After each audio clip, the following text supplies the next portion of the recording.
Allez, on va commencer ce webinaire. On a laissé assez de temps pour la connexion et ceux qui nous attraperont en cours de route arriveront au fur et à mesure. Donc bonjour à tous, Stéphane Signoret, je suis journaliste spécialisé et membre de la compagnie des Négawatts. J'ai le plaisir d'animer ce webinaire aujourd'hui, donc organisé par l'association Négawatt. Et voilà, merci à tous déjà de consacrer le temps de la pause méridienne à ce sujet donc, qui est passionnant, hein, puisqu'on va se pencher sur cette question qui fait largement débat. Comment un système électrique majoritairement alimenté par des énergies renouvelables variables est-il techniquement possible? Et il y a beaucoup de questionnements autour de ce sujet, parfois de la désinformation, d'où l'intérêt de rappeler les fondamentaux et les solutions existantes. Alors, le webinaire va se dérouler en 3 parties. Il y aura tout d'abord Marc Jedliska, qui est porte-parole de l'association Négawatt, qui va présenter les principaux axes d'une publication sur le sujet, hein, sur notre site Décrypter l'énergie. Ensuite, nous aurons la chance d'avoir 2 intervenants extérieurs qui vont nous apporter un éclairage sur des sujets particuliers. Hein. Tout d'abord, Pierre Chambon, qui est directeur général de Storengy France, et Marie Montigny, qui est directrice des opérations de flexibilité et de R&D d'Equinove. Et puis enfin, nous aurons un temps de discussion autour des questions des participants. Hein. Donc, on a jusqu'à 14 heures normalement pour aborder tous ces points. Donc, je précise à tout le monde un petit point logistique. D'abord, le webinaire est enregistré. Vous aurez la possibilité de le voir en replay. Comme il y a un nombre très élevé de participants, hein, donc j'ai dit tout à l'heure 1000 inscrits, là on est à 567 participants. On a adapté cette session Zoom de manière à ce que ça reste assez fluide pour tout le monde. Donc les micros et les caméras sont coupés pour tous les participants, sauf pour les intervenants, bien sûr. Le chat est également désactivé, hein, sinon on aurait beaucoup trop de messages à gérer. Mais par contre, tous les participants peuvent utiliser l'onglet questions-réponses pour poser leurs questions à l'écrit. Puisque l'idée quand même c'est de répondre à vos questions lors de ce webinaire. Voilà. Et ces questions seront sélectionnées par l'équipe en back-office voilà, pour plus de fluidité et je les poserai aux intervenants au moment venu. Peut-être pour ouvrir ce webinaire, j'invite Stéphane Châtelain, qui est directeur de l'association Négawatt, à dire quelques mots voilà, pour rappeler le travail de notre collectif. Merci Stéphane, effectivement bonjour à tous. Vous êtes nombreux aujourd'hui, donc je ne sais pas si tout le monde connaît bien l'association. Alors l'idée c'est pas de faire une présentation exhaustive de Négawatt, mais peut-être très rapidement vous dire qu'on existe depuis 20 ans et qu'on a 2 grandes missions au sein de l'association. Une première mission d'expertise technique sur les questions d'énergie, qui passe notamment par la réalisation du scénario Négawatt, qui est un scénario de transition énergétique pour la France, à l'horizon 2050, où on regarde comment peuvent évoluer à la fois la consommation et la production d'énergie pour atteindre un système énergétique qui soit le plus soutenable possible en réponse aux différents enjeux énergétiques, climatiques, sociaux, environnementaux qui sont liés au système énergétique. Et puis une deuxième mission qui est une activité de plaidoyer auprès des décideurs politiques nationaux. On se concentre pour l'instant sur l'échelon national pour essayer de voir comment on peut faire évoluer les politiques énergétiques de notre pays. Notre travail est réalisé en grande partie grâce aux bénévoles membres actifs de l'association, qui sont pour la plupart des experts de leur sujet dans leur domaine respectif, des experts de terrain, des gens qui accompagnent des projets dans les territoires et qui mettent en œuvre cette transition énergétique qu'on appelle de nos voeux au quotidien. Et c'est leur retour d'expérience qui nous permettent d'alimenter les travaux que nous menons au sein de l'association. Et puis, en parallèle de cet apport bénévole, on a une équipe salariée d'une dizaine de personnes aujourd'hui qui contribuent également aux travaux de l'association, aussi bien sur le volet technique que sur le volet de communication et le volet plaidoyer. Voilà, et puis on a une filiale, l'Institut Négawatt, qui a aussi en charge la mise en œuvre de la transition énergétique dans les territoires et qui compte aussi une dizaine de salariés. Voilà pour une présentation très rapide de l'association. Très bien, merci Stéphane de cette présentation. N'hésitez pas à consulter notre site internet où vous aurez pas mal de détails. Donc on va attaquer le dur, j'allais le dire, de ce webinaire. La parole va être à Marc Jedliska, donc qui est porte-parole de Négawatt, comme j'avais dit tout à l'heure, qui a également d'autres casquettes. Hein. Il est directeur d'Espul, voilà, s'il veut en dire un mot, il pourra, mais il va revenir sur ce sujet donc, du système électrique 100% renouvelable. Et je reparlerai à la fin de l'article qui est en ligne désormais. À toi, Marc. Merci Stéphane. Les Stéphane, hein, je suis entouré de Stéphane aujourd'hui. Heureusement qu'il y a des amitiés ailleurs. Bonjour tout le monde. Donc, je vais vous parler aujourd'hui donc d'un sujet assez technique. Alors, je vous dis tout de suite que ça ne va pas être possible d'aborder la totalité des sujets que ça soulève. Là, il s'agit de montrer que la faisabilité aujourd'hui, d'un point de vue technique et scientifique, est avérée. Mais il y aura probablement de la frustration parce que ce ne sera pas possible d'aborder tous les sujets. Et pareil pour les questions que vous poserez, on regardera ce qu'on peut faire à la suite. Alors, déjà, un point de départ, enfin, le rappel du scénario Négawatt, hein, tel qu'il a été jusqu'à présent élaboré. Alors, il y a un scénario qui est en préparation, qui devrait être publié d'ici l'automne de cette année. Donc, celui auquel je vais faire référence, c'est celui qui date maintenant d'il y a 5 ans. Il y a eu pas mal d'évolutions depuis, enfin, des évolutions techniques, etc., qui seront prises en compte. Donc, je ne vous dévoile pas, je ne vais pas faire un teaser sur le nouveau scénario, mais il y aura des évolutions. Ici, c'est juste pour vous rappeler que du point de vue de l'électricité, qui est notre sujet d'aujourd'hui, le point de départ, c'était 2015 à l'époque, donc avec une consommation d'électricité, tous usages confondus, mais bien d'électricité spécifique, hein, les applications chaleur notamment ne sont pas intégrées ici, qui représentait 430 TWh environ, de l'ordre de 25% de la consommation totale, pour une production de 545 TWh. Donc le scénario Negawatt s'attache à se projeter en 2050 jusqu'à présent, ça va peut-être aller un peu plus loin maintenant, mais en 2017, voilà, en 2050, un des traits vraiment caractéristiques, c'est la baisse de la consommation, et pas seulement d'électricité, hein, mais même de tous les usages, quasiment de moitié, ou même un peu plus, de 55%. Et en face de ça, une production d'électricité de 450 TWh pour alimenter une consommation de 305 TWh, malgré une augmentation des usages de l'électricité, une électrification de certains usages. Les efforts du côté sobriété et côté efficacité nous permettent de maintenir une consommation tout à fait raisonnable. Donc ça, c'est le fond du 100 négawatts. Et à travers ça, évidemment, on a une production, pas que d'électricité, qui est 100% renouvelable. Et donc la question, c'est est-ce qu'on va y arriver? Alors, un élément de cadrage que je mets tout de suite dans la présentation, c'est celui des coûts.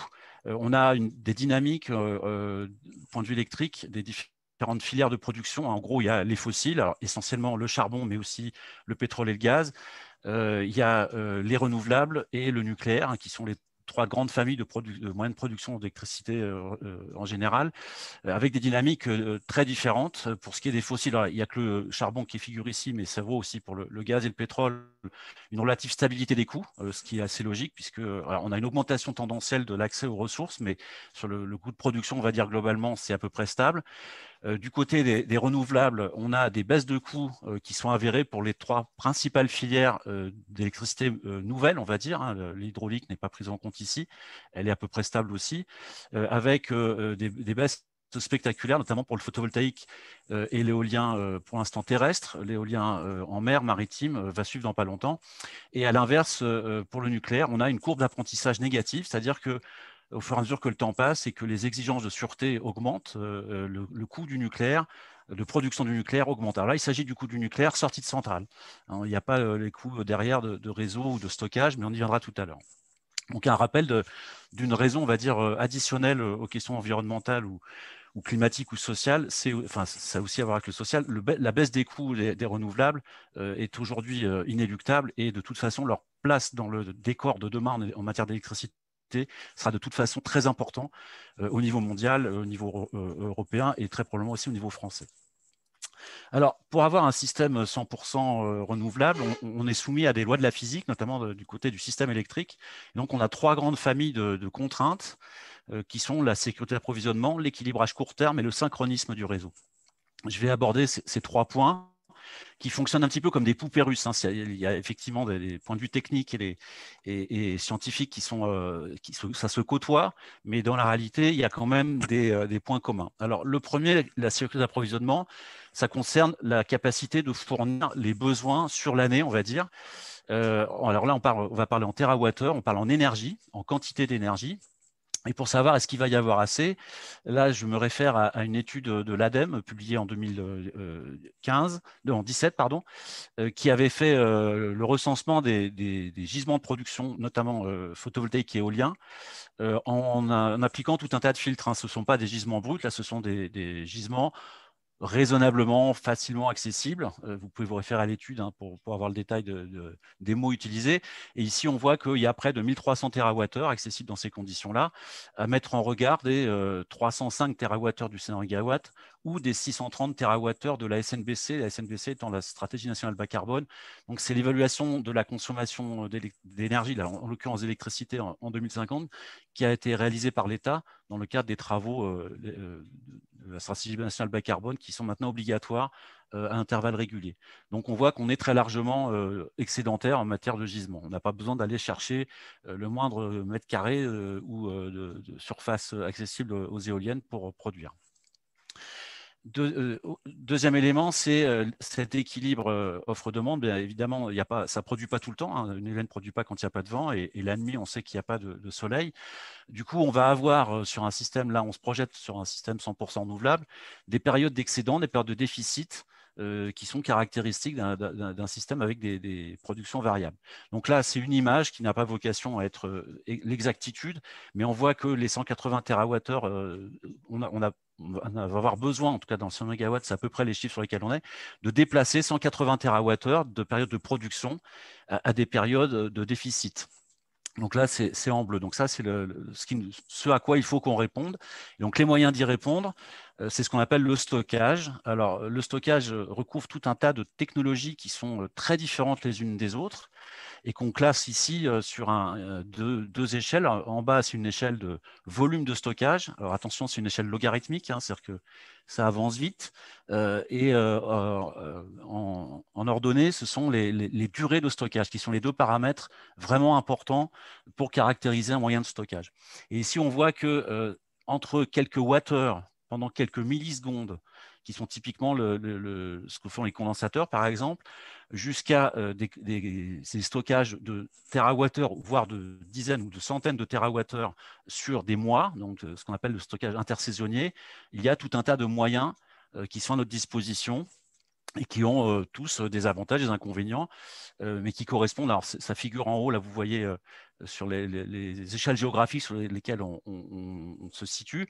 Et on voit que si on va sur des térawattheures pendant des mois, ce qui est le besoin de stockage d'un système électrique 100% renouvelable, eh bien, on n'a pas d'autre solution d'utiliser ce qu'on appelle le power to gas,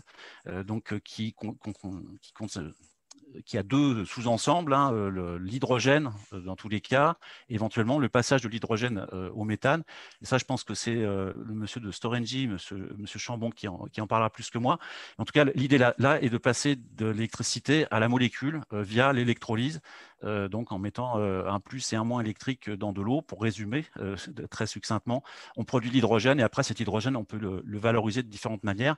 Et surtout, on peut revenir au système électrique, mais on peut en faire bien d'autres choses par ailleurs. Donc ça, c'est vraiment le passage incontournable quand on arrive à un certain niveau de pénétration de renouvelables variables. Alors le niveau, c'est impossible à déterminer de manière certaine, mais c'est probablement dans des niveaux très élevés de l'ordre de 80%. Que là, on en a vraiment besoin. Avant ça, on a déjà des moyens de stockage qui existent.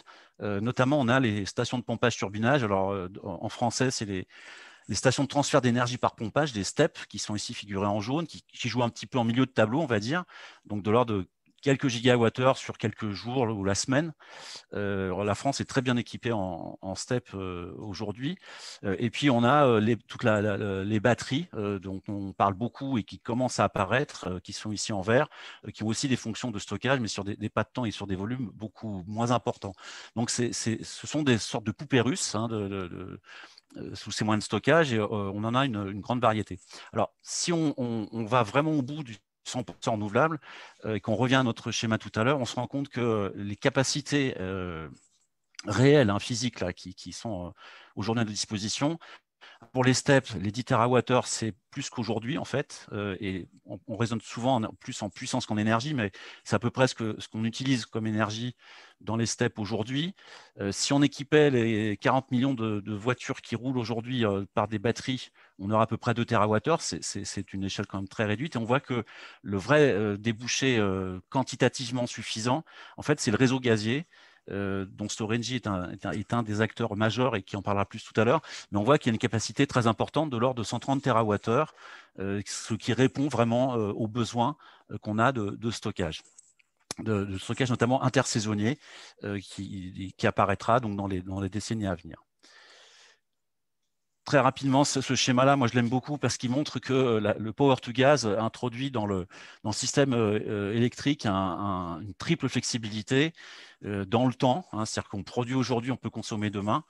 Dans l'espace, ça permet de déplacer, alors ça vaut pour le système électrique, ça vaut aussi pour le système gazier, hein, l'interconnexion des tuyaux de gaz en fait donne une instantanéité du déplacement de l'énergie, et puis aussi une flexibilité dans les usages.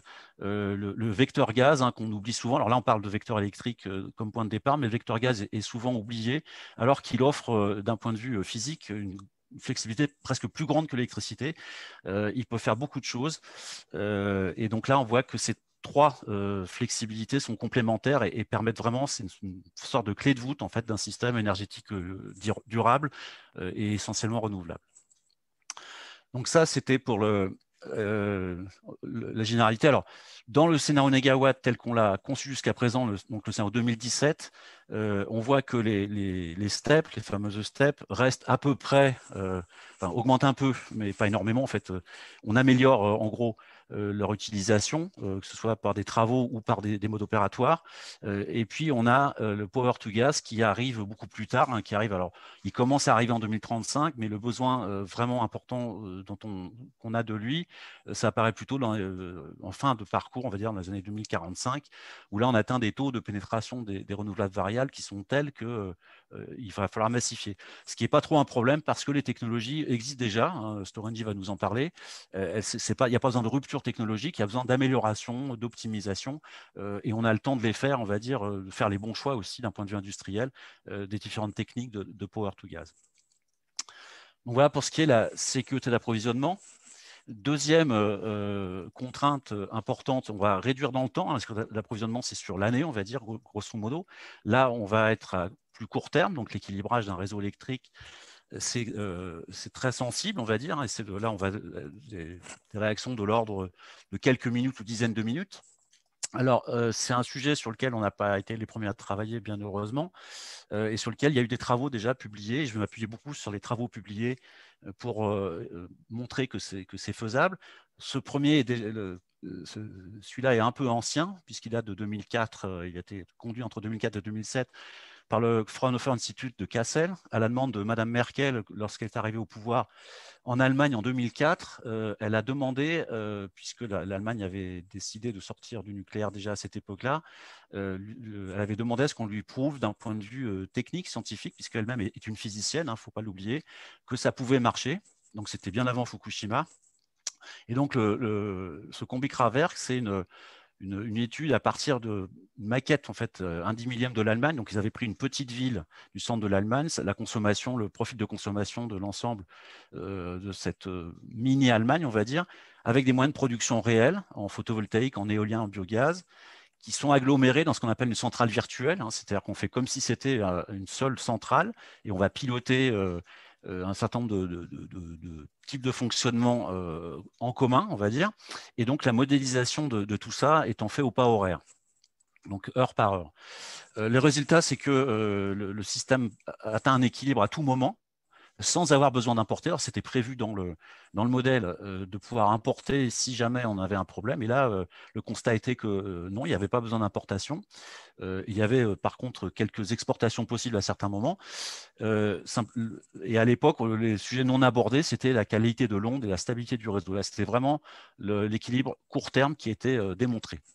Donc, il y a une vidéo que vous pourrez voir un autre moment pour détailler tout ça.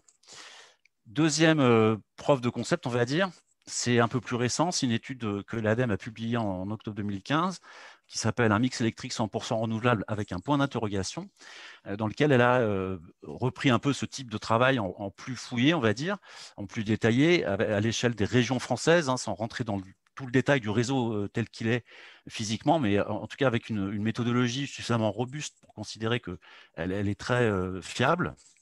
Et donc, l'ADEME arrive aux mêmes conclusions, grosso modo, avec un outil d'équilibrage au pas horaire, donc heure par heure. Et elle a ajouté une étape sur l'évaluation des coûts de l'énergie en euros par mégawattheure dans 4 scénarios, donc le scénario de référence qui était 100% renouvelable et un scénario 95, 80 et 40%, de façon à pouvoir avoir des éléments de comparaison sur les coûts. Et là, peut-être un peu surprenant pour certains, mais les coûts sont très proches les uns des autres. Et ce n'est pas la présence ou pas du nucléaire plus important qui est le plus déterminant. On voit qu'un écart donc très très faible.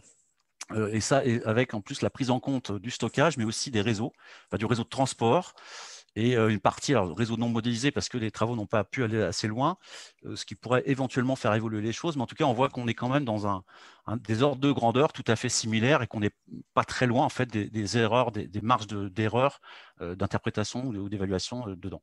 Donc, deuxième, on va dire, étude qui montre que ce 100% de relais est possible pour l'équilibrage court terme. Troisième contribution encore plus récente, c'est celle du CIRED au mois de janvier de cette année. Alors, le CIRED CNRS étant un laboratoire qui s'occupe d'économie d'énergie, enfin de l'économie de l'énergie, pas des économies d'énergie seulement, et donc qui a travaillé sur une production à 100% renouvelable aussi, en partant de chroniques climatiques, météo, sur 18 ans. Et donc, ils ont optimisé avec un outil aussi, et là aussi au pas horaire, en optimisant le mix électrique tel qu'il pourrait être, en tout cas pour la France, donc avec une répartition en fait qui rappelle pas mal la répartition qu'on trouve qui est assez classique à quelques unités près, on va dire en gros de 60% d'éolien, 30% de photovoltaïque et le reste partagé, c'est les sources pilotables, l'hydraulique et le biogaz notamment, qui font à peu près les 10 autres pourcents. Donc des résultats relativement similaires. Et là aussi, cette étude a eu un volet économique qui est tout à fait intéressant, puisqu'il s'agissait de chiffrer le coût du stockage en particulier. Alors, les résultats sont sensiblement inférieurs à ceux de l'ADEME, et ça s'explique parce que l'étude de l'ADEME est plus ancienne, elle a quelques années. La poursuite de la baisse des coûts des renouvelables et du stockage aussi, d'ailleurs, fait qu'on a des chiffres très différents maintenant, enfin à la baisse. Néanmoins, on voit que pour le stockage, l'ordre de grandeur est à peu près le même dans l'étude ADEME et dans l'étude CIRED, donc environ 14-15%, on va dire entre 10 et 15% de coûts quand on parle du coût complet. Alors ici, il n'y a pas non plus, encore une fois, les coûts du réseau, mais ça montre que le coût additionnel du stockage ne remet pas en cause la pertinence économique d'une production 100% renouvelable. Negawatt a aussi développé son outil sur lequel je ne m'étendrai pas, mais qui nous permet depuis 2010 d'avoir une modélisation de nos scénarios au pas horaire qui est assez convergente avec les autres exercices de nos collègues scénaristes. Dernier aspect qu'il faut traiter, c'est la stabilité. Alors là, c'est quelque chose qui est à beaucoup plus court terme. C'est de l'ordre de quelques secondes, voire millisecondes, où il faut que l'équilibre entre la production et la consommation, entre l'injection et le soutirage, pour prendre le jargon, ou entre l'offre et la demande, soit réalisé à tout instant. À tout instant, ça veut dire sur des espaces de temps très très courts. Et donc un autre challenge technique. Et là, on a encore une fois des études qui viennent nous montrer que c'est jouable. Alors, il y a une deuxième version de Combi-Kraftwerk. Donc, quand les résultats ont été donnés en 2007, il y a l'étape suivante, c'était de prendre en considération la question de la stabilité du réseau. Donc, c'est le même Institut Fraunhofer de Kassel qui a fait cette étude avec des partenaires industriels. C'était pareil pour le premier cas d'ailleurs. Et donc, l'approche, là, ça a été une modélisation complète du réseau haute tension allemand tel qu'il existe vraiment. C'est-à-dire que ce n'était plus une maquette hors sol, comme l'avait fait d'ailleurs l'étude ADEME, où c'était un point de consommation par région. Là, ils sont partis vraiment de la réalité physique du réseau haute tension en Allemagne.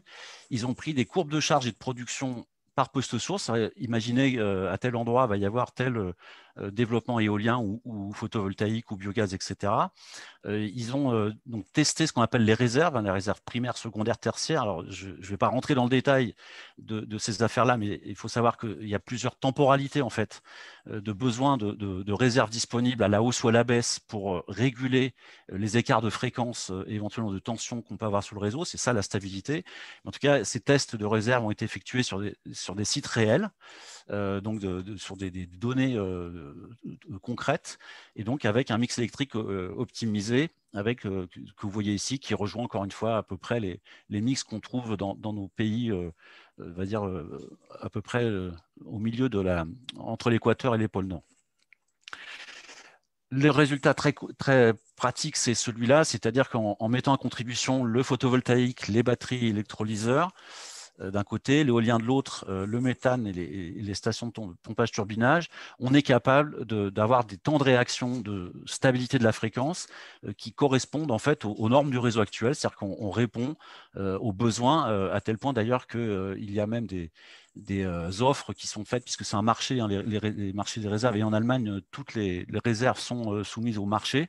Donc, il y a des systèmes qui répondent d'un point de vue opérationnel déjà aujourd'hui sur des critères et des contraintes extrêmement fortes qui sont de quelques secondes, où on rétablit en fait les niveaux de fréquence dont on a besoin pour que le système puisse tenir. Donc, et les conclusions de cette étude, donc, publiée en 2013, c'est que les simulations montrent qu'un approvisionnement électrique à 100% renouvelable est techniquement possible, avec de bonnes conditions de fiabilité et de stabilité. Et la condition, c'est que les moyens de production, le stockage et le secours interagissent intelligemment avec le gaz renouvelable, donc qui apparaît ici, encore une fois, comme étant incontournable de ces options presque 100% renouvelables. Hein. Voilà les conclusions assez nettes. Autre programme de recherche un peu plus récent, le programme Restal, donc, qui était piloté par Armin, hein, de l'école des mines de Mines ParisTech, avec des Allemands et des Portugais. Donc là, il s'agissait un peu la suite de Combi-Kraftwerk, de tester sur des parcs en fonctionnement réels là, la capacité de ces parcs de fournir ces fameux services systèmes, c'est-à-dire de pouvoir réagir dans des temps très courts, dans le cadre des contraintes du système électrique, à partir d'une centrale électrique virtuelle avec des parcs donc en vrai fonctionnement, où il y a eu des tests de modification de la production à un moment donné de ces parcs pour répondre à des exigences, donc des systèmes de contrôle-commande à distance, avec remontée de données, des données de production, des données météo, des données de prévision, etc., qui sont moulinées et qui repartent après sous forme d'ordres de contrôle-commande qui sont donnés à ces moyens de production pour qu'ils modifient leurs caractéristiques en fonction des besoins du réseau, encore une fois pour maintenir la stabilité du réseau électrique. Et donc, ces tests se sont faits sur 9 indicateurs principaux. Donc, vous voyez en bas les différentes formes de réserve. Et concrètement, voilà, ça donne des très beaux schémas où il faut normalement pas sortir de la zone verte et éventuellement friser les zones jaunes, mais pas trop. Donc voilà les résultats, ce que ça donne au niveau des tests. Donc ce programme est terminé maintenant depuis plus d'1 an. Et un dernier programme qui s'est terminé fin 2019, celui-là, qui s'appelle Migrate, qui a réuni au niveau européen à peu près tous les gestionnaires de réseaux de transport, donc les équivalents de RTE chez nous, avec, vous voyez, Schneider, Dowell et les Arts et Métiers pour la France, une 25 partenaires. Alors, pour vous expliquer ce que ce programme a apporté, je vais passer par une petite vidéo parce que c'est beaucoup plus pédagogique que ce que je pourrais faire. Donc, je vais arrêter là le partage. Alors, le temps que tu lances ta vidéo, Marc, je vais rappeler à tous les participants que ça ne sert à rien qu'ils lèvent la main, en fait, puisqu'on ne va pas pouvoir donner la parole à autant de personnes, mais par contre qu'ils n'hésitent pas à utiliser la partie questions-réponses par écrite, idéalement en se présentant, comme ça on sait aussi un petit peu d'où on nous parle. Voilà, merci, à tout de suite. Voilà, alors, je vais... Un réseau électrique bien géré, c'est un réseau électrique équilibré. L'offre et la demande varient sans cesse et il faut à chaque instant assurer le juste équilibre et la juste fréquence. Or, plus la part des énergies renouvelables est grande, plus cet équilibre est fragile. Leur introduction sur le réseau est donc un vrai challenge que RTE devra relever. Actuellement, les centrales de production classiques jouent un rôle clé dans le système électrique. Elles fonctionnent grâce à un rotor, une machine tournante, qui génère la fréquence et en assure la stabilité. Comment ? Prenons l'exemple d'un vélo. Quand un cycliste lancé à bonne vitesse cesse un instant de pédaler, il poursuit sa course grâce à l'énergie stockée dans les roues. Et quand il perd une charge, son accélération est contenue par le poids de son vélo. C'est le principe de l'inertie. Avec des machines tournantes, le scénario est le même. Quand la production ou la consommation varie, l'inertie des rotors leur permet de poursuivre leur rotation, assurant ainsi une vraie stabilité sur le réseau. Le réseau est bien différent. Elles ne sont pas reliées au réseau par des machines tournantes, mais par de l'électronique de puissance. Cette électronique fonctionne un peu à la manière d'un musicien qui lirait sa partition avant de se joindre au reste de l'orchestre. Elle observe la fréquence sur le réseau pour ensuite y injecter la puissance désirée.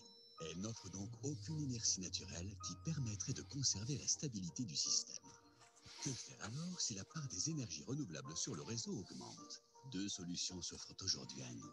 La première est de conserver un minimum de machines tournantes pour fournir l'inertie nécessaire en cas de déséquilibre, en utilisant notamment des rotors qui fonctionnent à vide et ne produisent pas de puissance sur le réseau, des compensateurs synchrones. La seconde consiste à se servir des énergies renouvelables pour produire un boost de puissance, un réglage très rapide de la fréquence qui permet de ralentir sa chute, le temps que les réserves de secours interviennent. Un peu comme si on créait de l'inertie synthétique en quelque sorte. Cette solution fonctionne bien, à la condition que la part des énergies renouvelables ne soit pas trop importante, car le temps d'analyse qu'exige l'électronique de puissance crée une chute de fréquence que les énergies renouvelables seules ne peuvent pas supporter. Que faire alors sur un réseau avec plus d'énergie renouvelable, ou même avec 100% d'énergie renouvelable? Là encore, deux solutions sont envisageables. La première consiste à conserver les rotors des centrales classiques pour les faire fonctionner comme des compensateurs synchrones. Ils puissent alors leur énergie sur le réseau et se chargent de produire la fréquence et d'en garantir la stabilité. La seconde solution est d'utiliser les capacités de l'électronique de puissance via des énergies renouvelables ou des batteries pour créer la fréquence et en assurer la stabilité, même avec des machines tournantes en fonctionnement. À la manière des rotors d'aujourd'hui, ces équipements deviendraient les chefs d'orchestre du réseau, dont les autres énergies renouvelables n'auraient plus qu'à suivre les partitions. Cette solution s'appelle le grid forming. Elle est aujourd'hui en cours de développement et de test à échelle réduite dans le projet européen Migrate et sera bientôt expérimentée à taille réelle sur le réseau RTE dans le cadre du projet européen Osmose. Et nous pensons qu'elle est une vraie solution d'avenir.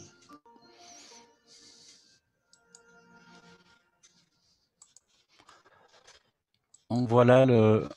Alors, il faut que je quitte ça. Excusez-moi. Voilà. Donc j'ai trouvé que cette vidéo était beaucoup plus pédagogique que ce que j'aurais pu vous expliquer. Mais en gros, l'idée c'est que l'électronique de puissance, qui est une nouveauté depuis maintenant une très quarantaine d'années, qui a permis en fait le raccordement au réseau du photovoltaïque, c'est les onduleurs qui sont asservis au réseau, et pour l'instant ils travaillent en grid forming. Et bien on peut via des contrôles commandes adaptés les transformer en fabricant de la fréquence du réseau, ce fameux grid forming. Et donc les compensateurs 50 dont il est question dans la vidéo existent déjà, ils sont déjà utilisés dans des réseaux, notamment dans des îles. Il y en a au Texas, il y en a aussi au milieu industriel. Donc c'est pas des appareils exotiques qu'on va avoir du mal à faire fonctionner. Alors j'ai juste perdu. Je vais revenir à ma présentation, mais j'avais perdu. Voilà. Donc ce fameux programme Migrate qui arrive aux conclusions qui sont écrites ici, et c'est une diapo de RTE que j'ai pris là. Il est possible donc de conserver une part de la production classique dans le mix de production. Ça, c'est une option. On ne va pas jusqu'au 100%, mais si on va jusqu'au 100%, on améliore. Enfin, une première étape, c'est d'améliorer le contrôle des onduleurs en grid following, c'est-à-dire d'améliorer les algorithmes de pilotage. Ils peuvent rendre tout un tas de services en fait. C'est des technologies qui permettent de façonner les caractéristiques du courant électrique sous tous les aspects, et donc y compris l'inertie virtuelle. Mais si on va encore plus loin, là c'est l'alliance des compensateurs synchrones et des convertisseurs, donc des onduleurs en grid forming, qui permettent d'aller jusqu'à 100% d'ondulables, et le RTE disant que la solution sera probablement dans un mix de ces deux solutions. Donc voilà les conclusions. Alors depuis, il y a eu en tout début d'année, il y a quelques semaines, la publication du rapport de RTE-IE qui fait, c'est un point d'étape dans des travaux de scénarisation de RTE qui ont commencé depuis pas mal de temps et qui seront publiés à l'automne 2022, si mes souvenirs sont exacts, qui intègre des scénarios 100% renouvelables électriques.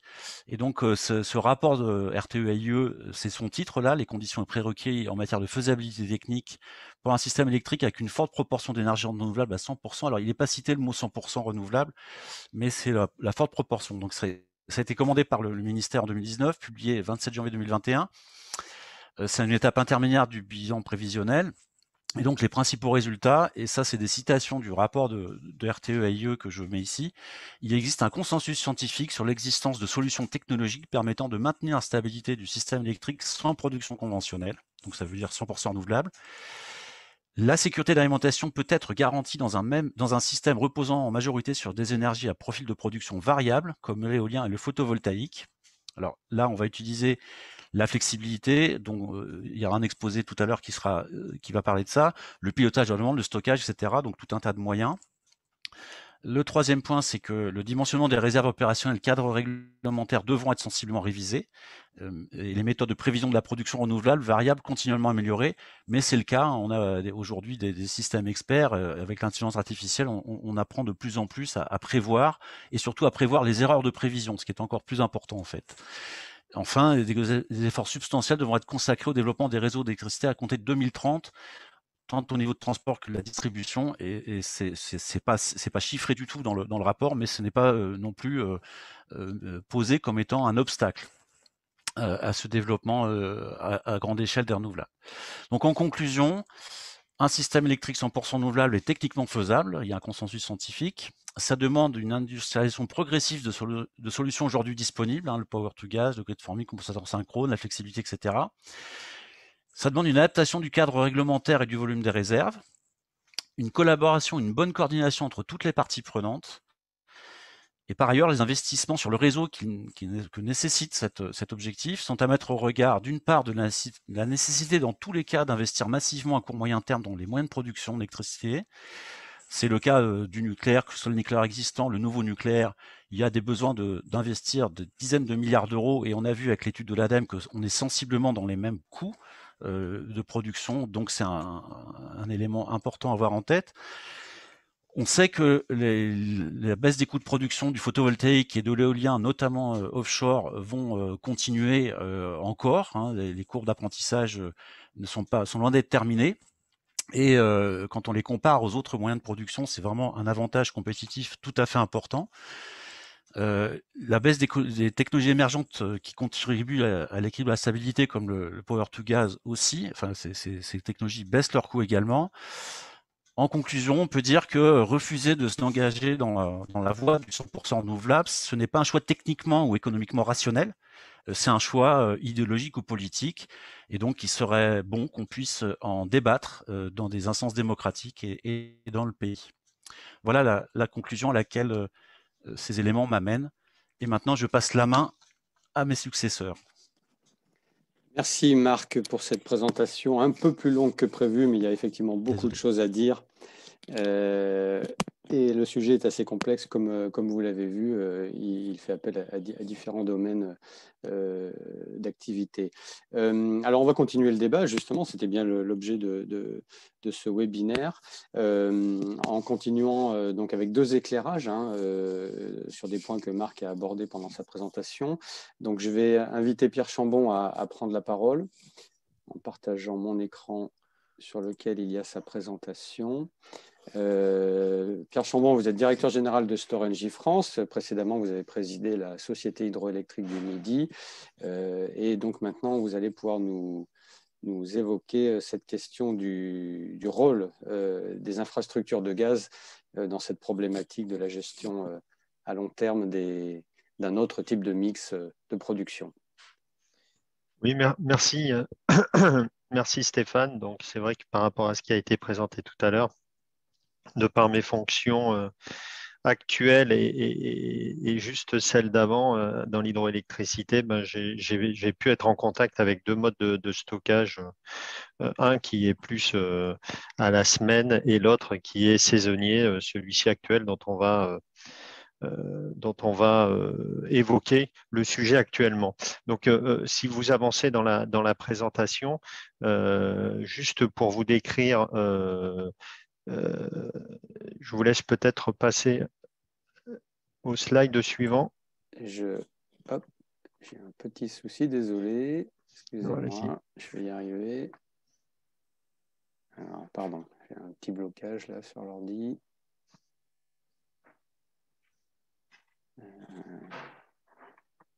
Excusez-moi, je ne comprends pas pourquoi ça ne marche pas.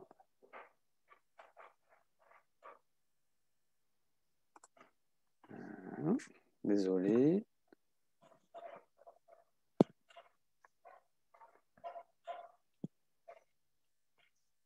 Vous voyez maintenant? Oui.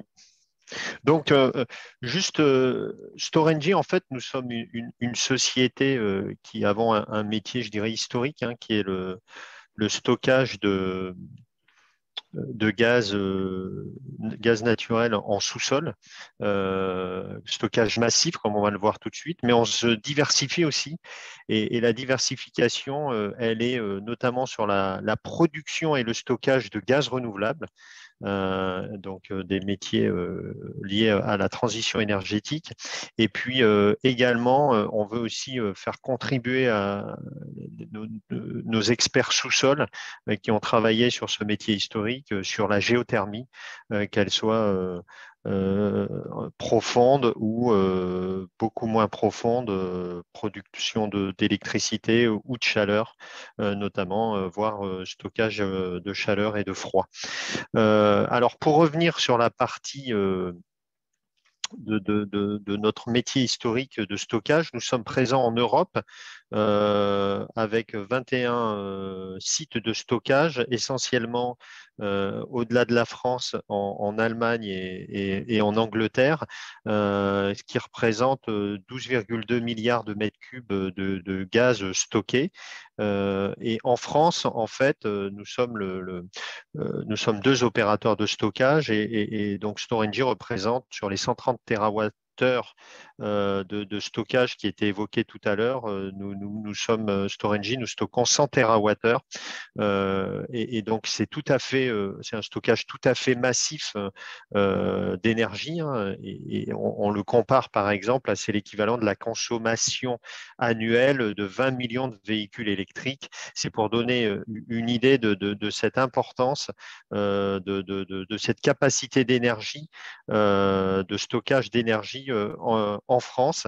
Et l'autre caractéristique de nos stockages, c'est la puissance instantanée qui est immédiatement disponible, notamment lors des pointes d'hiver. Et on va voir un exemple concret tout à l'heure, puisque nous sommes capables de délivrer jusqu'à 75 gigawatts de puissance instantanée. Et donc là, pour reprendre une comparaison, c'est l'équivalent de 75 tranches nucléaires, sachant que là, il s'agit bien sûr d'une puissance instantanée, un temps donné, notamment lors des pointes de froid. Alors, ce que je voulais aussi rappeler, vous avez différentes couleurs pour nos stockages. En fait, on a deux gros types de technologies pour stocker le gaz en sous-sol. Soit on a des gros réservoirs dans de la roche poreuse, en fait, où le gaz vient se substituer à l'eau présente dans ces roches, l'eau reprenant sa place quand le gaz est soutiré. Et donc, c'est ce qu'on appelle des stockages aquifères. C'est ce que vous voyez en rose sur la carte. Et ce que vous voyez surtout dans le sud-est de la France, le long du Rhône notamment, c'est lié au contexte géologique français. Nous stockons là le gaz dans des cavités plus petites que ces grands réservoirs aquifères. Ce sont des cavités salines dans des couches de sel. La caractéristique de ces cavités, c'est pour ça que j'y passe un peu de temps maintenant, c'est que elles sont d'une étanchéité très forte et notamment elles sont tout à fait capables de recevoir de l'hydrogène pur, qui est une molécule par rapport au CH4, qui est beaucoup plus petite, mais qui est tout à fait adaptée à ce type, qui peut tout à fait être stocké en grande quantité dans ce type de stockage. Et il y a déjà des exemples, hein, notamment aux États-Unis, avec 3 stockages d'hydrogène en cavité saline, et en Angleterre pour 3 stockages chez un chimiste, sachant que ces stockages-là sont plutôt des stockages stratégiques. d'hydrogène, alors que notre volonté, on y reviendra tout à l'heure, c'est de travailler sur du stockage qui soit cyclé plusieurs fois dans l'année, et donc on puisse avoir des injections et de soutirage en continu de cet hydrogène, comme on le fait actuellement pour le gaz. Donc voilà ce que je souhaitais vraiment que nos auditeurs, les personnes qui assistent à cette conférence retiennent, c'est qu'on est capable de stocker massivement de l'énergie, notamment dans nos sites aquifères, mais aussi dans nos cavités salines, avec une puissance instantanée tout à fait importante. Et comme il était rappelé tout à l'heure, en fait, autant le transporteur de gaz ou d'électricité déplace dans l'espace l'énergie, nous avons la possibilité, ce qui n'existe pas à grande échelle pour l'électricité, de déplacer à travers ce vecteur gazier dans le temps cette énergie, ce qu'on appelle ce stockage saisonnier en intersaison, puisque généralement, nous stockons l'énergie l'été et nous déstockons l'hiver. Alors, pour vous donner un exemple de notre contribution au système énergétique en France, c'est le slide suivant. J'ai pris un exemple sur la première semaine de janvier pour vous faire, pour bien illustrer en fait l'importance déjà du vecteur gaz sur l'équilibre du système énergétique français, puisque dans cette semaine qui était une semaine bien sûr d'hiver, qui n'était pas dans les plus froides qu'on ait connues ces dernières années, mais qui était quand même relativement froide, en fait, le vecteur gaz il a été consommé une puissance moyenne de 110 gigawatts comparé à 78 gigawatts de puissance moyenne appelée en électricité.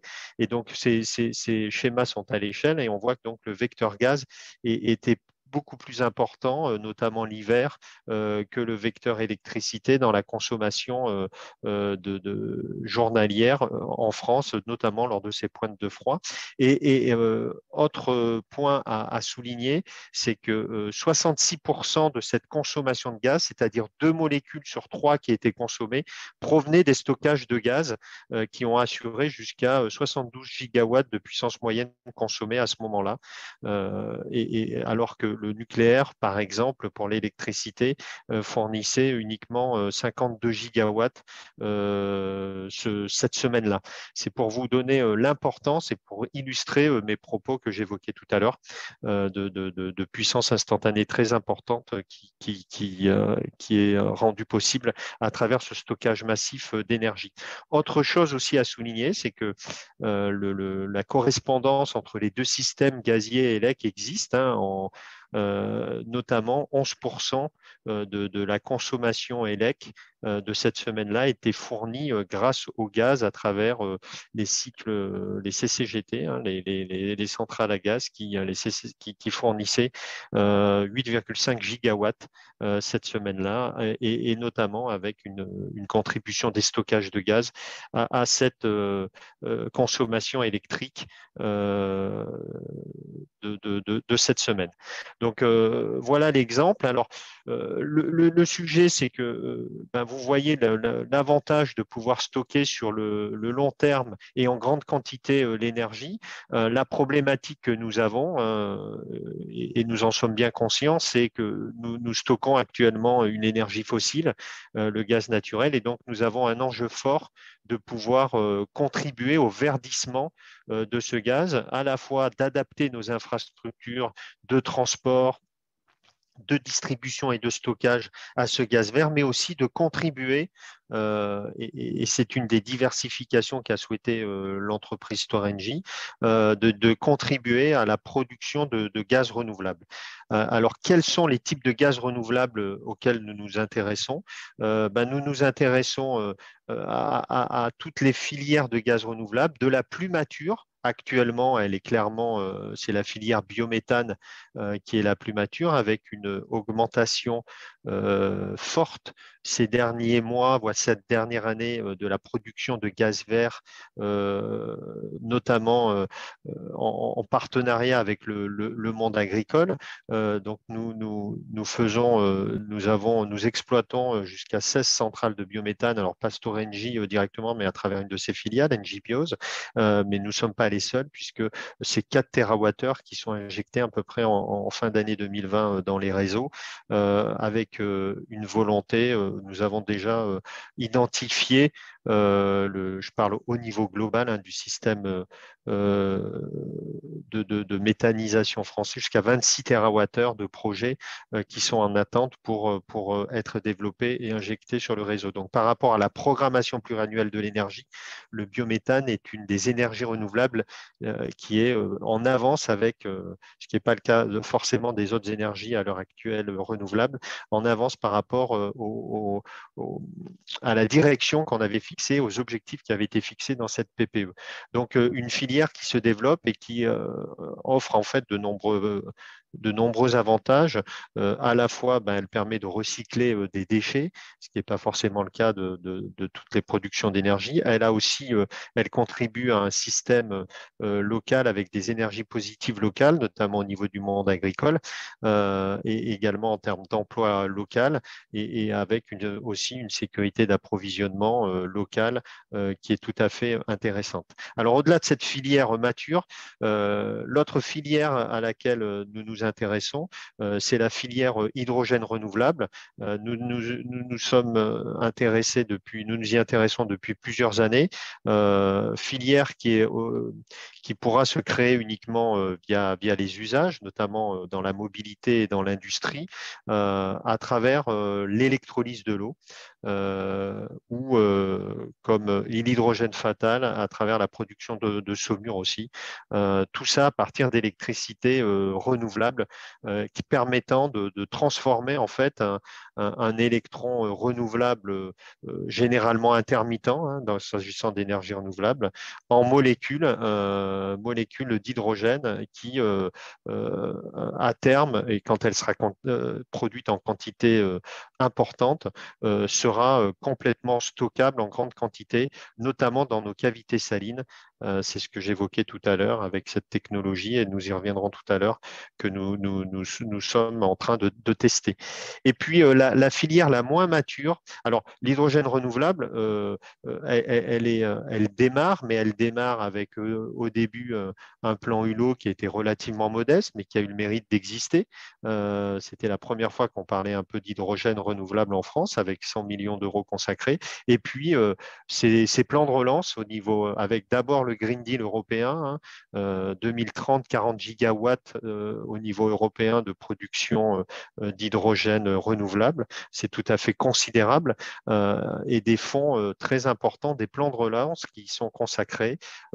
Prenons l'exemple de la France, c'est jusqu'à 7 milliards sur la décennie consacrée pour l'hydrogène renouvelable et bas carbone, et l'Allemagne également qui souhaite y consacrer 9 milliards. Donc on voit que les pays se structurent, sans parler notamment des Pays-Bas qui aussi sont très actifs dans ce domaine, voulant simplement utiliser les avantages procurés par la molécule qu'on évoquait tout à l'heure, en termes de puissance instantanée, en termes de stockage de grandes quantités.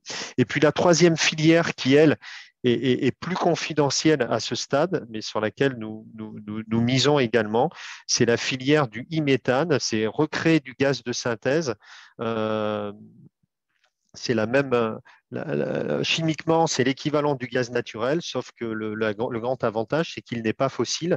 Et nous le voyons surtout à travers le procédé de méthanation, qu'elle soit catalytique ou biologique, avec la possibilité de recycler en fait du CO2 et avec de l'hydrogène renouvelable, pour pouvoir recréer ce CH4, ce e-méthane, qui pourrait être directement réinjecté dans les réseaux actuels d'infrastructures sans forcément test nouveau, hein, puisqu'on est typiquement dans l'équivalent du gaz naturel. Alors, c'est une filière en France qui se développe doucement, je dirais, à travers notamment des démonstrateurs. C'est par exemple le cas de Storengy. On a un exemple par la suite, j'y reviendrai.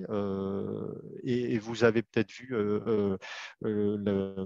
la Commission de régulation de l'énergie qui a justement permis cette possibilité de pouvoir introduire ce gaz de synthèse, cet e-méthane dans les réseaux à travers les dossiers bac à sable qui ont été attribués très récemment.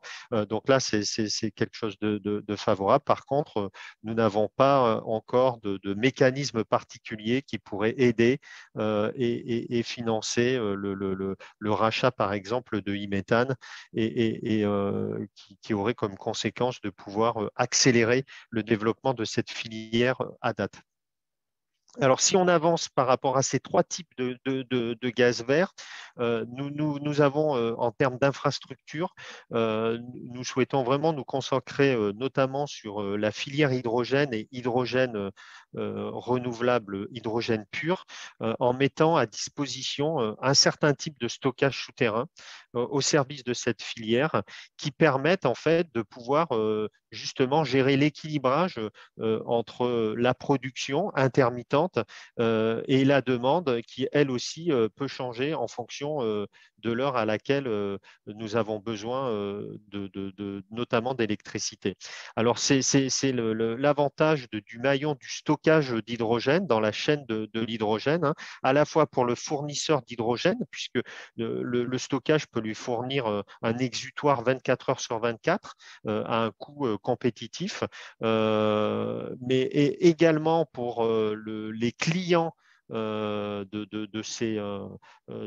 d'hydrogène, où nous pouvons assurer, comme nous le faisons actuellement sur le gaz naturel, une sécurité d'approvisionnement à toute heure de cet hydrogène, et quoi qu'il arrive, à travers ce stockage. Également, c'est comme nous l'avons vu tout à l'heure pour le biométhane, une possibilité de valeur locale et d'externalité positive avec une énergie qui sera produite dans les territoires et au cœur des territoires et pour les territoires. Et puis, il faut le dire également que pour les opérateurs de réseau, en particulier électriques, nous pouvons fournir, compléter un certain nombre de dispositifs et d'obligations de transport d'énergie qu'assure le transporteur d'électricité en recyclant une partie de notre infrastructure gazière pour l'hydrogène, à la fois les pipes, les grosses canalisations pour accueillir de l'hydrogène pur. On considère que 75% de canalisation pourrait être recyclée pour transporter de l'hydrogène pur, et également une partie avec ce qui permettrait en fait de diminuer les besoins de transport d'électricité renouvelable, comme on l'a vu tout à l'heure. Une vision 100% renouvelable implique forcément une augmentation très forte de ces infrastructures élec. Et donc, le couplage des infrastructures gaz-élec permettrait d'optimiser les investissements nécessaires dans ces infrastructures de transport notamment, mais aussi de stockage. Alors, si on passe au suivant, je voulais vous décrire un peu ce que nous faisons actuellement, puisque bien qu'on parle, et il était évoqué tout à l'heure, le power to gas à partir des années au-delà de 2030, les tests doivent, à notre sens, commencer dès maintenant. Et donc, nous avons des projets très concrets sur les territoires. Alors, un exemple, hein, notre plus grand stockage salin est situé à Étré, à côté de Bourg-en-Bresse, et ce stockage est composé d'une vingtaine de cavités salines. C'est le plus grand stockage d'Europe. Et à l'origine de ce stockage, nous avions une petite cavité test qui nous a servi pour tester le stockage de gaz naturel. Et nous allons réutiliser cette cavité qui était repassée en saumure. Et donc, nous allons de nouveau la réutiliser, cette fois-ci pour tester le stockage d'hydrogène. Et au-delà du stockage, puisque je vous ai dit qu'il était déjà existant ailleurs, c'est surtout le cyclage de cet hydrogène dans cette cavité qui est par rapport aux autres cavités que nous disposons sur le site, qui est une cavité de beaucoup plus petite composition, hein, puisqu'on pourrait stocker jusqu'à 7000 tonnes d'hydrogène dans un stockage moyen actuellement. Et là, nous sommes plutôt sur une 44 tonnes de capacité de stockage qui représente quand même 9000 pleins de véhicules d'hydrogène. Donc, nous allons commencer un démonstrateur à partir de 2023. Alors, 2023, là, nous sommes en phase d'étude. 2023, ça sera le test sur le site d'Étré avec 2 tonnes d'hydrogène que nous allons cycler pour passer très vite dans une exploitation commerciale de cette capacité de stockage de 44 tonnes sur toute cette petite cavité. Quand je dis petite cavité, ben, ça reste des stockages très importants d'hydrogène à l'heure actuelle, mais par rapport au devenir et à l'augmentation que nous voyons de production d'hydrogène renouvelable ou bas carbone en France, ben, très vite, nous souhaitons petit à petit convertir à partir de ce test nos cavités, que ce soit sur ce site, mais également sur les autres sites cavités salins que nous avons dans le sud-est de la France.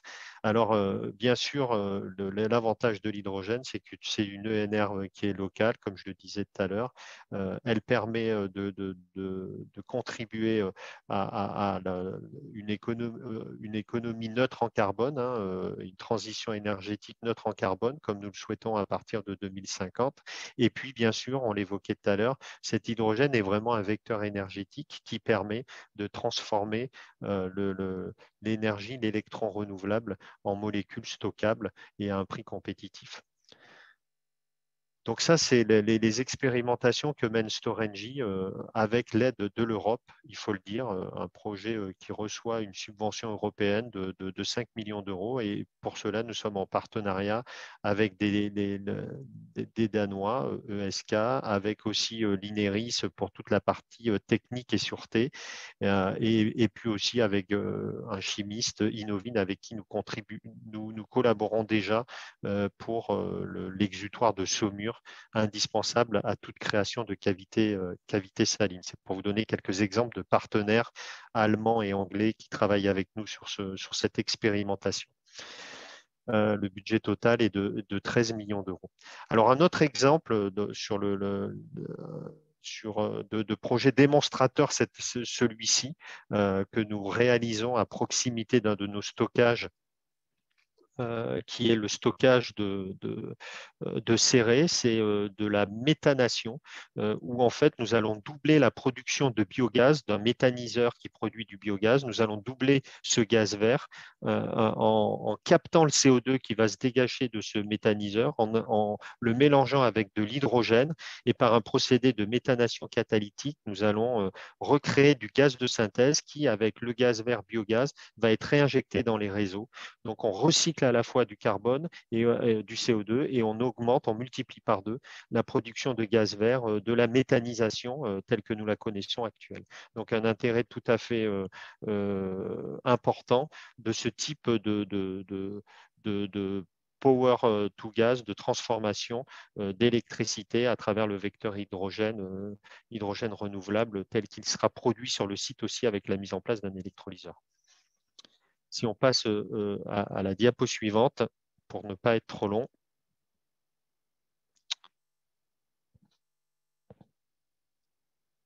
Alors, quelle est la vision à terme de nos infrastructures, hein? C'est une vision qui s'insère dans un schéma européen où nous voyons plutôt nos sites aquifères, donc les grands réservoirs où le gaz est stocké dans la roche, qui sont tout à fait aptes à recevoir du biométhane et du e-méthane, tel que je l'évoquais tout à l'heure, e-méthane qui peut être créé à partir de la méthanation, et plutôt nos cavités salines qui seraient tout à fait disposées à recevoir recevoir de l'hydrogène pur, à être consacré au stockage d'hydrogène pur dans un système européen qui est en train de se structurer avec les différentes infrastructures européennes. Et là, vous voyez un schéma, ce qu'on appelle le backbone H2, qui permettrait du transport sur de longues distances, mais aussi du stockage sur de longues périodes de cet hydrogène, avec à chaque fois, que ce soit à Manosque, à Tersanne, à Étré, à Serville, où nous avons des couches salines, la possibilité de stocker cet hydrogène et de pouvoir participer à une économie de l'hydrogène et de la transformation de l'énergie électrique renouvelable sous la forme de gaz pour alimenter notamment l'Europe du Nord à travers l'Europe du Sud et pouvoir stocker massivement cette énergie dans les cavités salines qui sont présentes en France, mais aussi en Allemagne. Et Storengy est aussi un acteur et un opérateur de cavités salines, de stockage en cavités salines, actuellement de gaz naturel, mais plus tard également à l'hydrogène.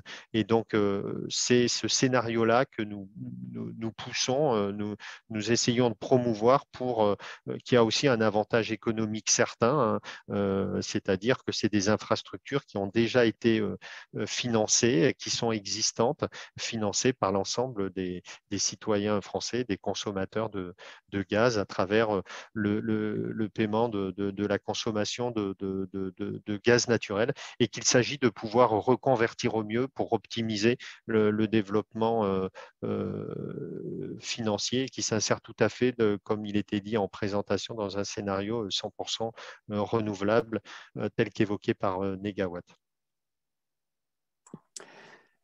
Merci beaucoup, Monsieur Chambon, de cette large présentation des infrastructures gaz et de la façon dont elles pourraient accueillir et se modifier en fonction de ces nouveaux gaz verts, hein, qu'on va quand même qualifier de verts. Je vous propose qu'on passe directement à la suite avec Marie Montigny. Alors, on a pris pas mal de retard sur notre planning. On va quand même essayer de garder le temps des questions, mais on a un point important à aborder qui est celui de la modulation de consommation. Et que donc Marie Montigny, qui est donc directrice des opérations de flexibilité et de la R&D d'Equinov, va nous présenter. Voilà, en 2 mots, Marie Montigny a été consultante et puis elle a aussi travaillé les 7 dernières années, enfin pendant 7 ans à la Commission de régulation de l'énergie, notamment sur l'évolution de la régulation et sur le développement du marché électrique à court terme, y compris dans sa dimension européenne. Voilà, et Equinov, qui propose ces solutions de modulation de consommation, connaît très bien notamment ces systèmes de réserve qu'avait évoqué Marc Gelitzka tout à l'heure. Voilà, et on va voir comment ça peut être très utile. Marie, à vous la parole. Bonjour à tous, merci Stéphane. Donc, en complément des 2 interventions précédentes, je vous propose de présenter comment la modulation de consommation d'électricité dans les secteurs industriels et tertiaires plus particulièrement peut faciliter l'intégration des énergies renouvelables dans notre mix et contribuer à décarboner notre système. Donc, si vous pouvez passer à la diapo suivante, s'il vous plaît. Oui, donc, pour présenter rapidement notre structure, Equinov, donc nous proposons en particulier aux consommateurs d'améliorer leur performance énergétique suivant 2 axes. Donc, le premier, c'est la mise en œuvre et le financement d'actions d'efficacité énergétique pour consommer moins. Et d'autre part, c'est la mise en œuvre de dispositifs pour moduler la consommation dans le temps en fonction de tensions observées sur le système ou les marchés électriques pour les consommateurs. Donc, c'est sur ce 2e axe dont on va plus particulièrement parler aujourd'hui. Et donc, c'est bien la possibilité pour un consommateur d'avoir une consommation d'électricité flexible. Bon, merci. Donc, un dernier mot pour finir de nous présenter. Donc, on a encore une structure relativement récente puisque nous fêterons cette année nos 10 ans. Nous sommes environ 70 collaborateurs pour un chiffre d'affaires d'un peu plus de 70 millions d'euros. Et nous sommes présents sur tout le territoire métropolitain avec notre siège à Issy-les-Moulineaux en région parisienne et 4 autres bureaux en région. Diapo suivante, s'il vous plaît. Merci. Donc, la flexibilité d'un consommateur, qu'il soit industriel, tertiaire ou résidentiel d'ailleurs, c'est la possibilité de moduler sa consommation en fonction des besoins du système électrique. Donc, nous, Equinov, en tant qu'opérateur d'effacement, on va justement faire l'interface entre l'expression de ces besoins, donc besoins qui peuvent être émis soit directement par les gestionnaires de réseaux de transport ou même demain de distribution ou par les marchés de l'électricité, et le consommateur qui va donc prendre une action en conséquence. Donc là, vous pouvez le voir sur l'exemple sur cette diapo. On se place dans le cas où on anticipe une tension sur le système électrique en fin de journée avec une pointe de consommation vers 18 heures. Ça arrive généralement, qui se traduirait par éventuellement une pénurie d'électricité et en tout cas des prix élevés sur les marchés. Puisque pour des questions d'équilibre offre-demande, la manière dont le système peut réagir en cas de manque d'électricité, c'est soit de déclencher des moyens supplémentaires pour augmenter la production, soit au contraire de diminuer la consommation, et c'est bien ce qu'on va faire ici, donc avec un opérateur d'effacement qui va communiquer avec le consommateur pour l'amener à diminuer sa consommation sur cette période. Alors, quitte et éventuellement à la reporter ultérieurement ou à la reporter à un moment où il y a moins de tension sur le système électrique ou à ne pas consommer du tout. Donc, ce qui est important de noter, c'est que ce changement de comportement, il intervient bien sur la base d'un signal extérieur. Hein, c'est bien une réponse à un besoin de flexibilité exprimé par le réseau pour les marchés. Et ce besoin, il peut être révélé par plusieurs mécanismes de marché. Alors, sans entrer trop dans le détail par manque de temps, donc c'est des mécanismes qui s'étalent sur différentes échelles de temps, en amont du temps réel. Vous pouvez anticiper un déséquilibre du système longtemps en avance, la veille pour le lendemain, à très court terme. Et c'est aussi un besoin qui peut se révéler à différentes mailles. Alors, la plupart du temps, c'est besoin qu'on observe à l'échelle au niveau global de la France, donc pour l'équilibre offre-demande au niveau national, mais ça peut aussi être demain à un niveau plus localisé pour gérer des congestions de réseau sur certaines zones spécifiques du réseau de transport ou d'électricité. Donc, l'autre point, je pense qu'il est important de noter sur cet exemple, c'est qu'il y a évidemment une valeur à la fois pour le consommateur qui sera rémunéré et pour le système électrique à réaliser ce type d'action concrètement. Donc, on parle dans ce cas-là d'activation. Le fait de vraiment baisser cette consommation entre 17h et 19h. Mais il y a aussi pour le système une vraie valeur dans le fait que, entre guillemets, le consommateur se tienne prêt à agir, même si à l'instant T, il ne va peut-être pas systématiquement s'activer tous les jours. Si on prend par exemple une période hivernale, le consommateur, il va peut-être être activé 1 fois, 2 fois, 3 fois ou 10 fois en fonction des tensions sur le système. Mais pour autant, le fait qu'il ait été présent sur l'ensemble de l'hiver, ça a beaucoup de valeur pour le système et ça, c'est ce qu'on appelle la valeur capacitaire. Et elle est par exemple valorisée sur le mécanisme de capacité que vous connaissez certainement, qui vise à garantir la sécurité d'approvisionnement en électricité dans les prochaines années. Donc tout l'enjeu pour favoriser ce type d'action consiste à permettre de faire émerger ces capacités, ce gisement, pour qu'il soit disponible et prêt à s'activer le cas échéant en fonction de tensions sur le système. Donc, comme on a pu le voir lors des épisodes de froid cet hiver, début décembre, début janvier ou encore mi-février, où on a fait appel à des capacités d'effacement, on n'aurait pas pu le faire si celles-ci n'avaient pas été prêtes, entre guillemets, si on n'avait pas eu un engagement de la part des consommateurs en amont pour réaliser ce type d'action. Donc, on va voir dans un instant où on peut trouver ces gisements, mais donc dernier point, là on a beaucoup parlé du cas d'une baisse de consommation pour répondre à un besoin d'augmentation d'électricité sur le système pour maintenir l'équilibre offre-demande. Donc ça, c'est ce qu'on appelle l'effacement de consommation. On peut tout à fait imaginer que dans des situations inverses, donc des situations où il y a des excédents de production d'électricité issus notamment d'énergies fatales non pilotables, éolien, le solaire, on sollicite les consommateurs, cette fois-ci, non pas pour baisser leur consommation, mais au contraire pour l'augmenter, pour absorber cet excédent de production.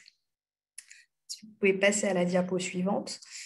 Donc, un petit aperçu des origines des gisements de flexibilité dans l'industrie, dans le tertiaire. Donc, il y a un peu 2 grandes familles aujourd'hui où nous trouvons des gisements de flexibilité.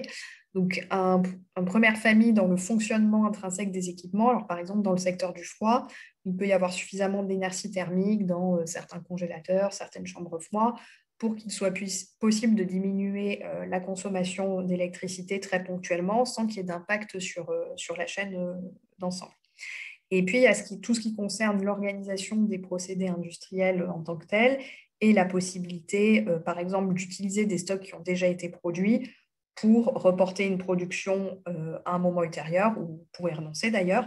Par exemple, dans le cas qu'on a vu tout à l'heure, si peut-être l'usine dont on parle, elle avait prévu de travailler de 14 h à 19 h, on est capable de l'alerter sur le fait qu'il y a une valeur sur le fait de ne pas consommer de 17 h à 19 h, et l'usine est en capacité de se mettre en ordre de marche pour produire plus tôt à partir de midi et donc rattraper sa production ou faire appel à un stock pour assurer l'approvisionnement de ses propres clients sans avoir à produire concrètement et donc à consommer de l'électricité entre 17 h et 19 h.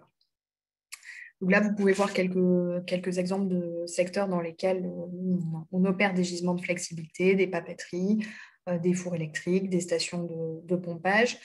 Et comme je le disais tout à l'heure, faire émerger ces gisements, ça a un coût, parce que c'est un coût pour l'acteur industriel, pour le consommateur. Et donc, ce coût, il n'est rentabilisé que si l'acteur trouve une rémunération sur des mécanismes de marché. On a parlé tout à l'heure du mécanisme de capacité. Et si ce n'est pas le cas, il a parfois été nécessaire de développer un soutien public pour permettre le développement de ces capacités. J'y reviendrai un peu plus tard. Vous pouvez passer à la diapo suivante. Merci. Donc aujourd'hui, la flexibilité à la base, donc les effacements de consommation, c'est quelque chose qui a été très bien développé en France depuis une douzaine d'années, a été assez précurseur en Europe pour le développement de ces mécanismes. Ça représente environ 2,5 gigawatts, malheureusement encore loin des objectifs de la programmation pluriannuelle de l'énergie. Et donc cette flexibilité, elle permet par sa valeur capacitaire de contribuer à la sécurité d'approvisionnement et d'éviter des investissements dans des moyens de production de pointe carbonée, tout en permettant donc une rémunération pour le consommateur qui accepte de rendre sa consommation flexible. À l'inverse, la flexibilité à la hausse est malheureusement aujourd'hui non développée en France, alors même qu'elle représente un des leviers principaux pour permettre d'intégrer davantage d'énergie renouvelable dans notre système et éventuellement de gérer les congestions qui pourraient en résulter. Et on espère que les freins, les barrières réglementaires qui existent aujourd'hui pourront être levées très rapidement dans les prochaines années pour permettre à ce gisement de flexibilité à la hausse d'émerger et d'être valorisé dans les prochaines années. C'est à la dernière diapo. Donc, si on fait un peu le bilan du développement de la flexibilité en France depuis une dizaine d'années, ce qu'on a constaté, c'est, comme je disais, que les signaux de marché n'avaient pas toujours été suffisants pour permettre l'émergence de suffisamment de capacités et d'atteindre les objectifs de la programmation pluriannuelle de l'énergie, donc notamment celui de 2018 qui n'a pas été atteint, qui a été révisé à 6,5 gigawatts à horizon 2028 avec un objectif intermédiaire à 4,5 gigawatts en 2023. Donc, on en est encore assez loin, malheureusement. Et donc, on a pu quand même bénéficier de dispositifs de soutien des pouvoirs publics, donc notamment un dispositif qui s'appelle l'appel d'offres effacement, qui a été en particulier renforcé l'été dernier pour faire face au risque de pénurie, qui est une répercussion des conséquences de la crise sanitaire sur la disponibilité du parc nucléaire cet hiver, et qui a permis donc de faire émerger de nouvelles capacités. Le mécanisme d'appel d'offres effacement, il avait permis de mobilisé 0,8 gigawatts en 2020, qui passait à 1,4 gigawatts en 2021. Donc, on voit que finalement, en mettant en place des dispositifs, on arrive à faire émerger ces capacités.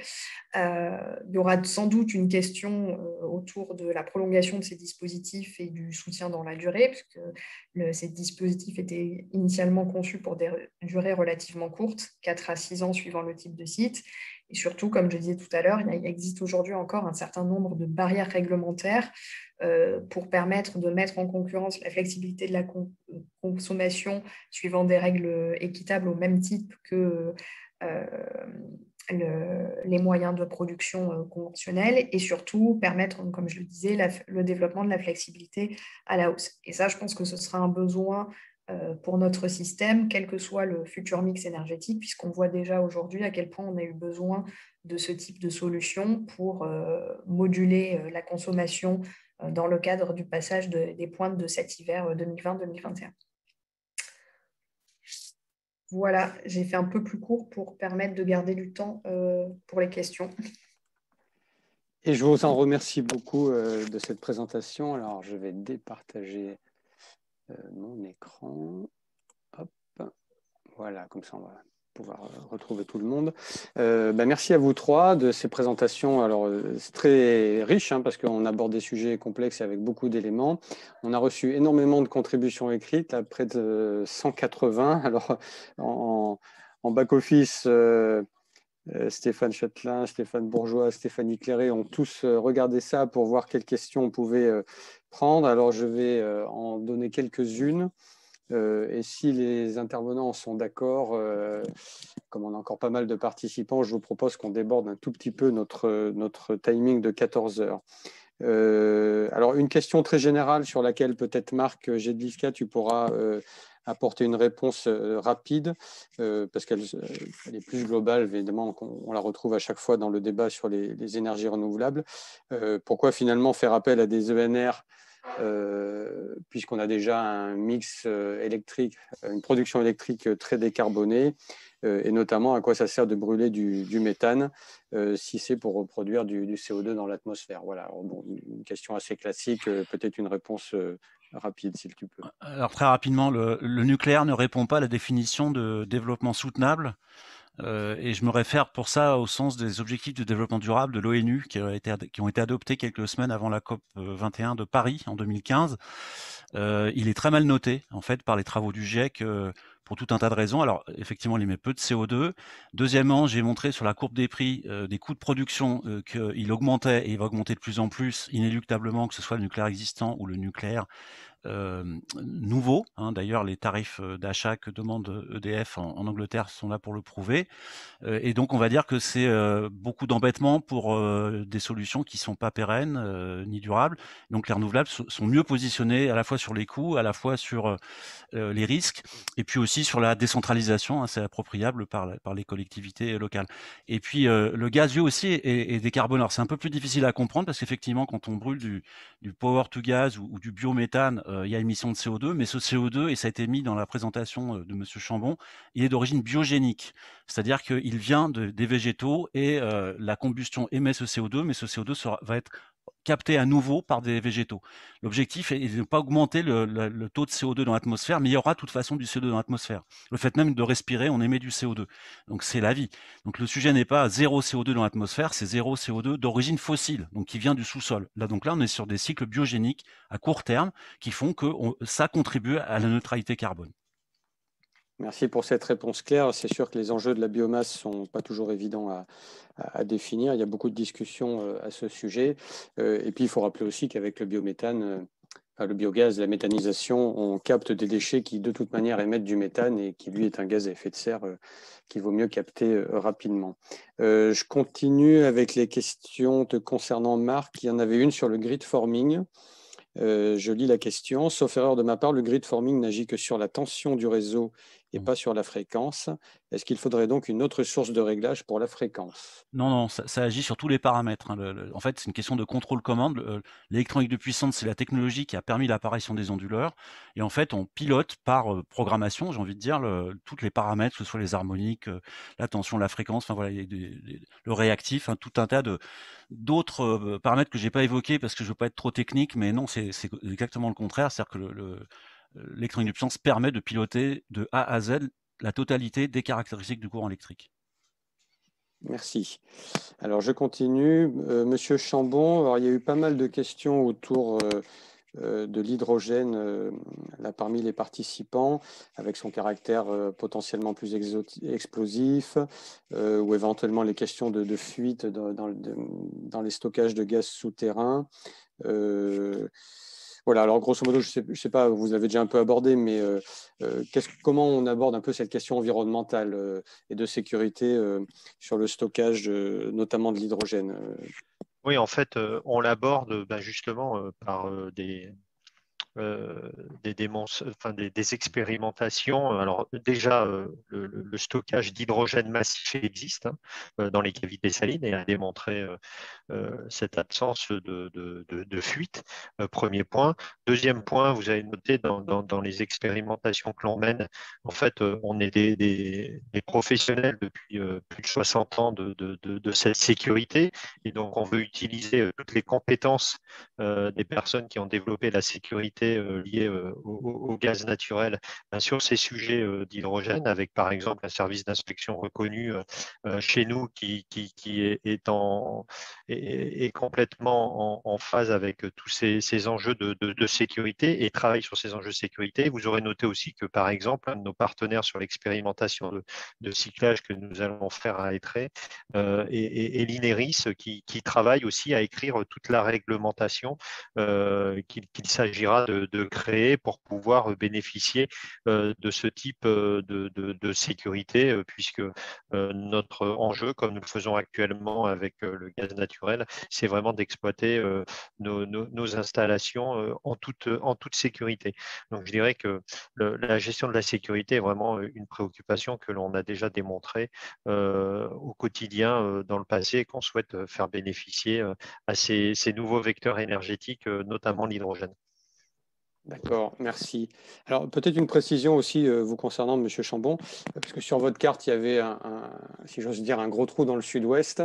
Alors, certains participants se sont interrogés sur cette absence. Je pense qu'il faut peut-être rappeler qu'il y a d'autres acteurs oui, que vous. Je vais rappeler, en fait, c'est un peu historique, mais dans le sud-ouest, en fait, c'est le deuxième opérateur que j'évoquais tout à l'heure, qui s'est développé dans le sud-ouest, qui à l'origine était lié à Total et à la production de gaz naturel qui existait à Lac et qui maintenant est complètement indépendant de Total et qui s'appelle Teréga.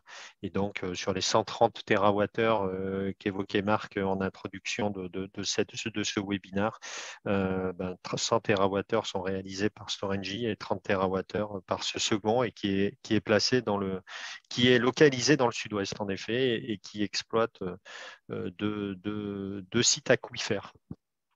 D'accord, voilà, exactement. Il y a d'autres acteurs qui s'intéressent à la question et vous n'êtes pas le seul. Alors, je continue. Et c'est bien, et on est tout à fait ravis que plus de monde s'intéresse au sujet, plus émergent, plus c'est positif. Je pense aussi que c'est la preuve que ça a un avenir potentiellement très prometteur. Alors, vous me voyez baisser la tête parce que je regarde les questions qui arrivent sur mon téléphone.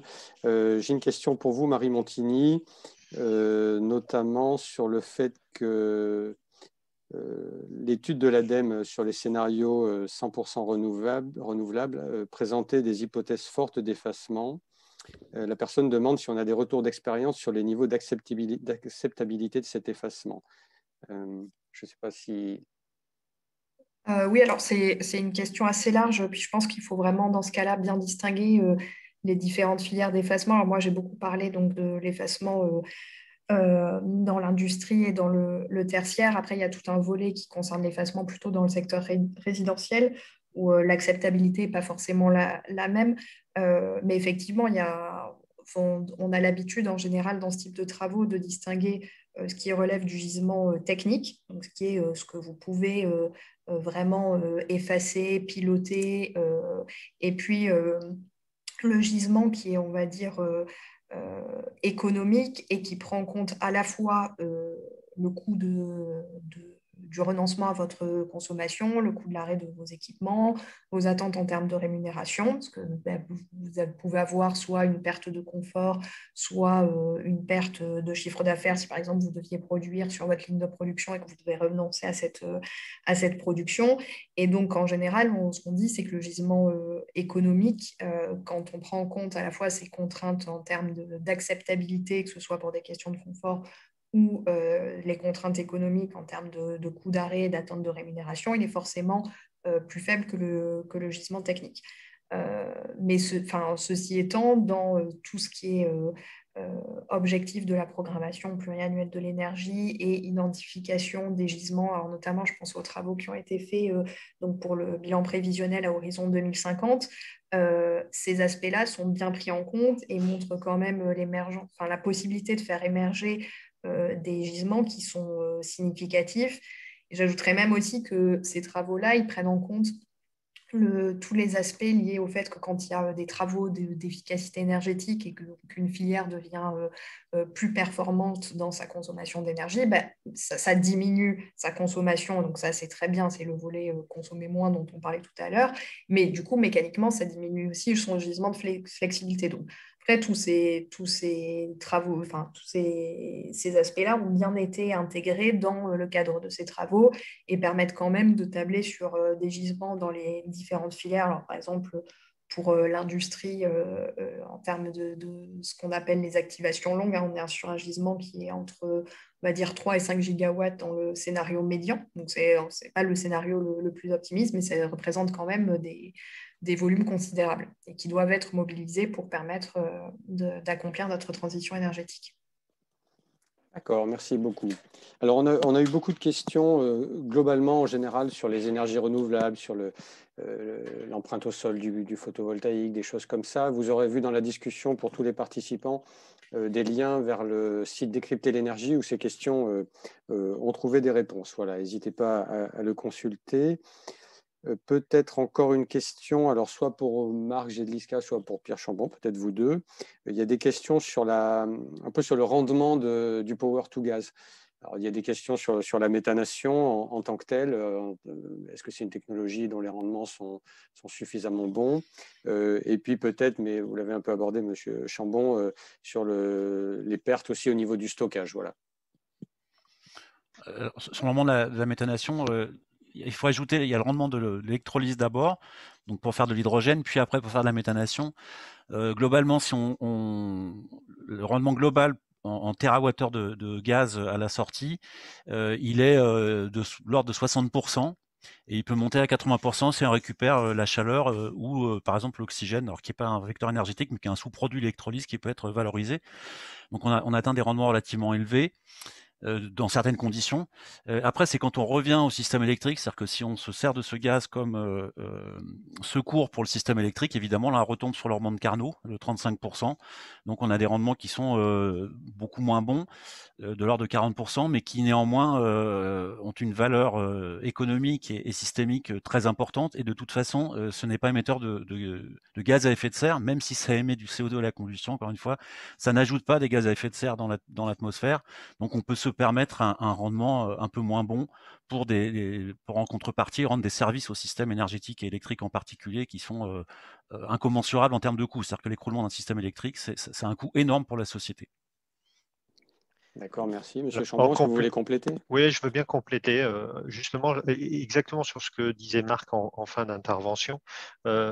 C'est qu'à la fin, vous rendez aussi le débat du rendement dans une économie où vous avez notamment beaucoup d'énergie renouvelable, et on le voit d'ailleurs à certaines périodes de l'année encore actuellement, c'est que l'électricité peut devenir un déchet, c'est-à-dire que comme elle ne se stocke pas, il faut payer pour s'en débarrasser.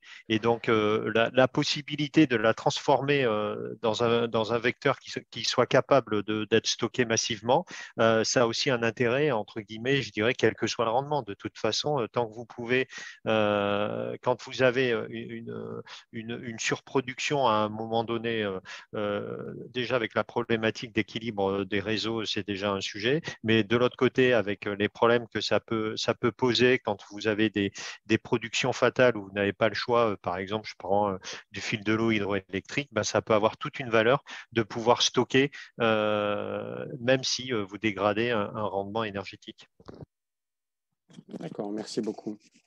Alors, une petite question, enfin, qui est loin d'être petite, alors peut-être pour Stéphane Châtelain, s'il est encore en ligne, puisqu'il y a des gens qui se posent la question sur notre hypothèse, alors qui n'est pas une hypothèse, puisque c'est la conséquence de la sobriété et de l'efficacité, mais sur le fait d'arriver à baisser la consommation d'énergie de 55%.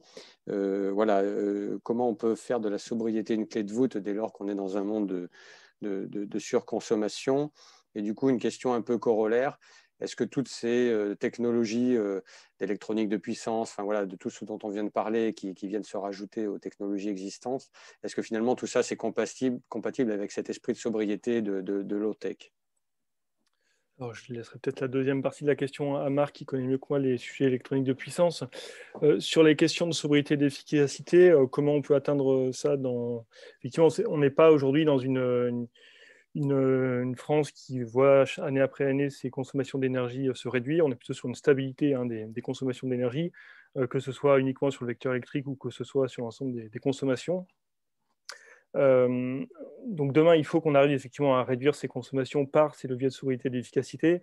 Et ça, c'est vrai, quel que soit le mix énergétique envisagé, que ce soit si on reste sur l'électricité, qu'on soit sur un mix électrique qui soit plutôt majoritairement nucléaire ou qu'on soit sur un mix électrique majoritairement d'origine renouvelable, on a de toute façon tout intérêt à réduire nos consommations. Ça, c'est ce que montrent bien tous les travaux sur ce sujet. Les gains à la fois économiques et environnementaux sont toujours au rendez-vous quand on réduit les consommations, quel que soit le mix de production. Et donc, effectivement, pour arriver à réduire ces consommations, eh ben, il y a des enjeux qui sont devant nous. Il y a des enjeux sociétaux, des enjeux économiques, des enjeux réglementaires, puisqu'il y a évidemment tout un cadre qui est à faire évoluer. Et nous, notre vision à Negawatt, c'est que tout ne doit pas reporter sur l'action individuelle. C'est-à-dire que ce n'est pas le tout de se dire qu'on consomme moins en se déplaçant, par exemple, pour les personnes en milieu urbain, on consomme moins en se déplaçant en vélo plutôt qu'en voiture.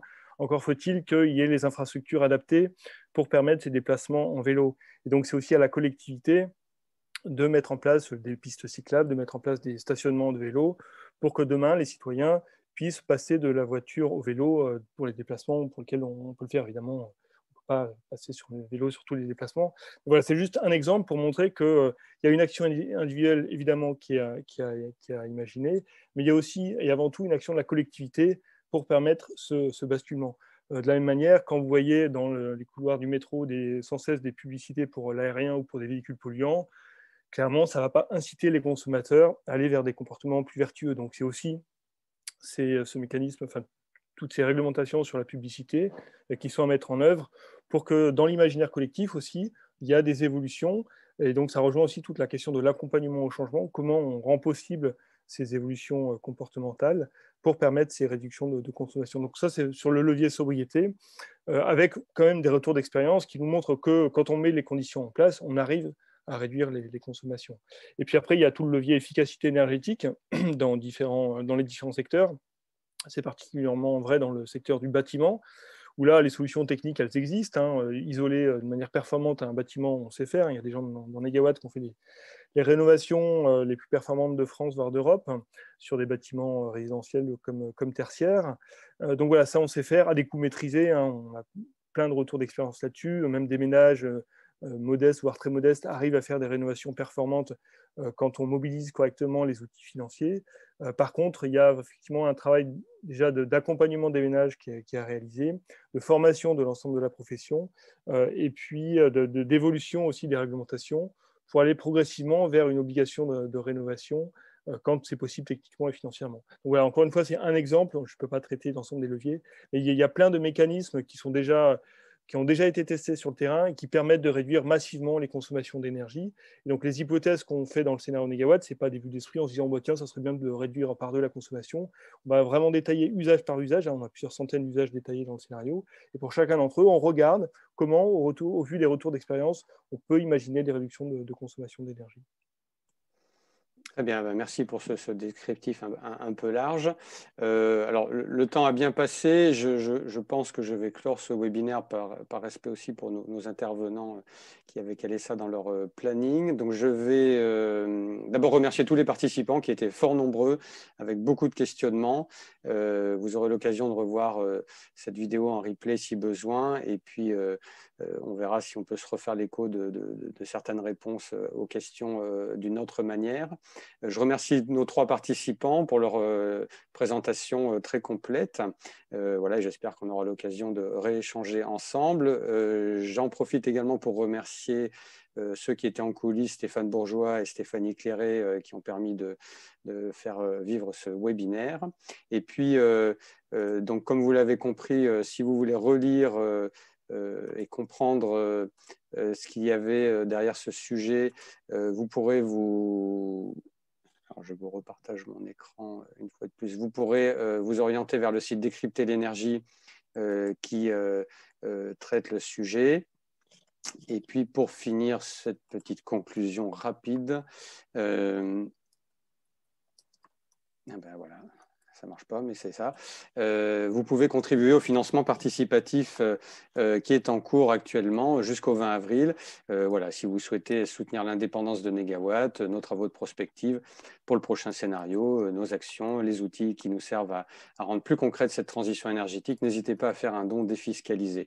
Voilà, c'est un enjeu important, surtout avec la présidentielle qui arrive. Il faut que le débat, en tout cas que la position de Négawatt puisse se faire entendre voilà, pour enrichir le débat public avec des acteurs de terrain comme Négawatt. Voilà. J'en profite. Je remercie tout le monde. Et puis, comme je l'ai assez dit, voilà, ce webinaire est terminé. Merci à tous et j'espère qu'on aura l'occasion de rediscuter de tous ces sujets. Merci beaucoup.